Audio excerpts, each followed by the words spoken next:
সঞ্চয় করা কেন জরুরি? একটি বাস্তবসম্মত বিশ্লেষণ। জীবনের অনিশ্চয়তা আমাদের সবাইকে কখনো না কখনো চিন্তিত করে তোলে। অসুস্থতা, চাকরি হারানো, দুর্ঘটনা কিংবা হঠাৎ কোনো প্রয়োজন, এসব মুহূর্তে যারা আগে থেকে প্রস্তুতি নেয় তারাই হয়তো বিপদে পড়ে না। আর এই প্রস্তুতির সবচেয়ে কার্যকর মাধ্যম হল সঞ্চয়। এটি কেবল টাকার জমা নয়, বরং ভবিষ্যতে নিরাপত্তার বুনিয়াদ। কেন সঞ্চয় জরুরি? ১. জরুরি প্রয়োজনে সাহায্য করে। অসুস্থতা, দুর্ঘটনা বা হঠাৎ পারিবারিক বিপর্যয়, চিকিৎসা ও ব্যয়ের জন্য যদি আগে থেকেই সঞ্চয় থাকে তাহলে ঋণ নেওয়ার প্রয়োজন পড়ে না। ২. চাকরির অনিশ্চয়তা মোকাবিলায়। চাকরি চলে গেলে বা ব্যবসায় ক্ষতি হলে সঞ্চয় হতে পারে জীবনের ভরসা। কয়েক মাসের খরচে সঞ্চয় থাকলে পরিবারে টানাপোড়েন আসে না। ৩. বড় স্বপ্ন পূরণে সহায়ক।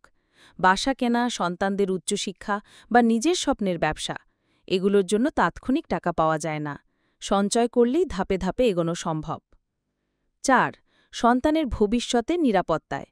সন্তানের পড়াশোনা, বিয়ে, চাকরির প্রস্তুতি সবকিছুতেই প্রয়োজন অর্থ।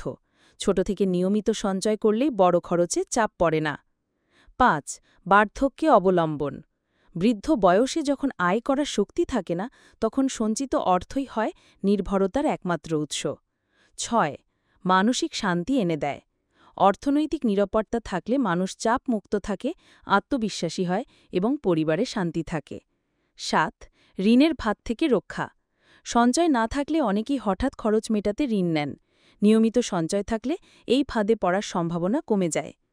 জীবন নদীর মতো, কখনো শান্ত, কখনো উত্তল।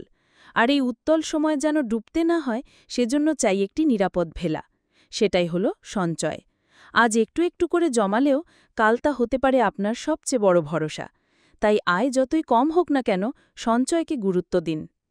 মনে রাখবেন, সঞ্চয় করা মানে কৃপণতা নয়। এটি একটি অভ্যাস যা ভবিষ্যৎকে করে নিরাপদ ও নিশ্চিন্ত।